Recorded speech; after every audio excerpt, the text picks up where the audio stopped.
Now, the technical regulations are constantly changing, as the FIA is forced to make changes to keep the teams on track. This is always amplified around the introduction of a major regulatory change, such as the one we just had, which frequently results in amendments throughout the year, and more importantly, adjustments that will go into effect for the following season and beyond. The main changes for 2023 have centered on the floor of the cars, owing to the divisive nature of the teams regarding some cars porpoising and bouncing, and many of them believe they're being changed for the wrong reasons. As a result, there's been a back and forth between the governing body and the 10 F1 constructors to find some common ground ahead of the changes, with the FIA having to soften its approach in comparison to its initial recommendations. It originally insisted on raising the outer portion of the floor by 25mm and applying more stringent load tests to ensure that the floor doesn't overtly flex, limiting teams' ability to run the edge of the floor closer to the track's surface and inherent the associated aerodynamic performance available. As a compromise, the regulations have been changed to reflect a 15mm height increase at the floor's outer edge for 2023, with no more than 5mm vertical deflection when a 250 Newton load is applied downwards, and no more than a 5mm vertical deflection when a 250 Newton load is applied upwards. This has been 8mm and 12mm for 2022 respectively, requiring teams to build in more stiffness to pass the required tests. Changes to the geometry of the floor's edge have also occurred in order to tidy up any loose ends that the governing body believes may have slipped through the net during 2022. In a related move, the FIA has reduced the number of holes required to measure conformity from 6 to 4, with the 2 in the plank centre considered redundant. In terms of the front wing, the FIA has both given and taken away, as measures have been taken to further restrict the design of the flap and end plate juncture, which all but rules out the complex design introduced by Mercedes at the Canadian Grand Prix, and which is expected to provide more outwash than was originally intended when the new regulations were framed. On the other hand, the teams will be given a little bit more leeway in terms of adjustability, as the flaps are currently limited to 35mm of adjustability, with the FIA granting 40mm from 2023 onwards. In addition, the fillet radius between the element and the brackets that can be used has been increased from 2mm to 4mm, a change that is also shared by the rear wing.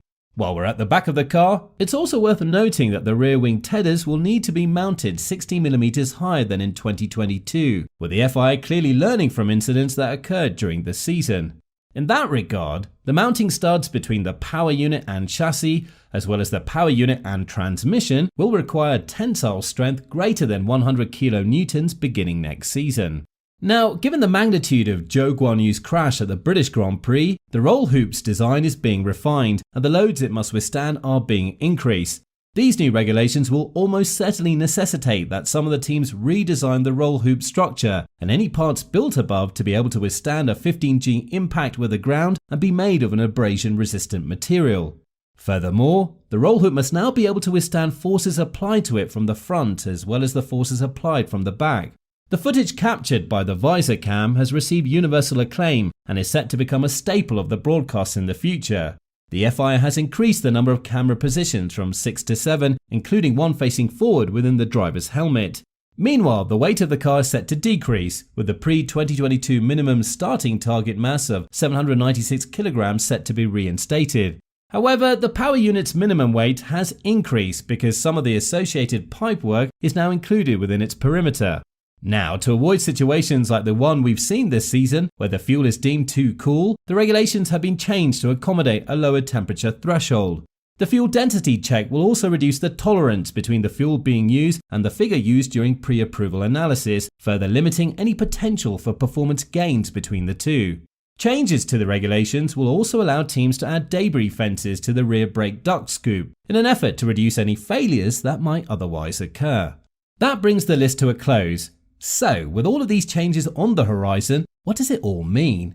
Well, in terms of the new floor specifications, Ferrari and Red Bull were among the teams opposed to the changes, whereas McLaren and Mercedes, which had the most bouncing issues, pushed for the change on safety grounds. The FIA stated that the changes will be implemented in such a way that no impact on the mechanical component designs of the teams will be felt. However, with designs for the 2023 machinery already in the works, some speculate that the late nature of the changes will make it easier for the larger teams to respond. Speaking ahead of the summer break and the final decision on the rule changes, Alpine Chief Technical Officer Pat Fry stated that the changes to F1's floor regulations for 2023 will only benefit larger teams because they'll be able to call on more personnel to deal with the issue. For us, it's an engineering resource. We've clearly got a lot smaller error department than the three above us, and the one we're fighting with, they're all bigger than us, Fry said. They might have 20 people parked outside the cost cap doing sailing or push bikes, but they can quite easily drag them back in to hit a problem and then send them away again. So when you've got that level of extra capacity, they've got a huge advantage. Delaying the rules for them is great because they know all the small teams are not going to be able to cope.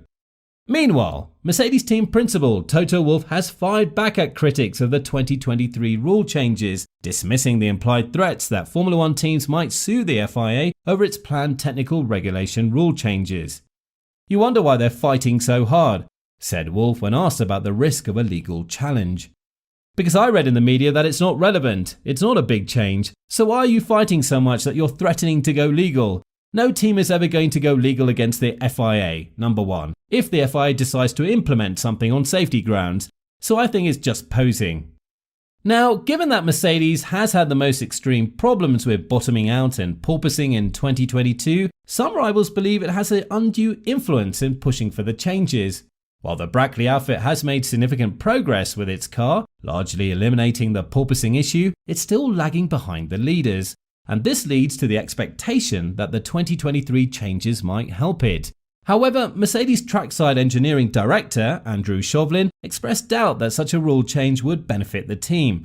He argued that when safety changes are made, such as the aerodynamic changes made last year to keep the carryover Pirelli tyres from being overstressed, teams must accept them.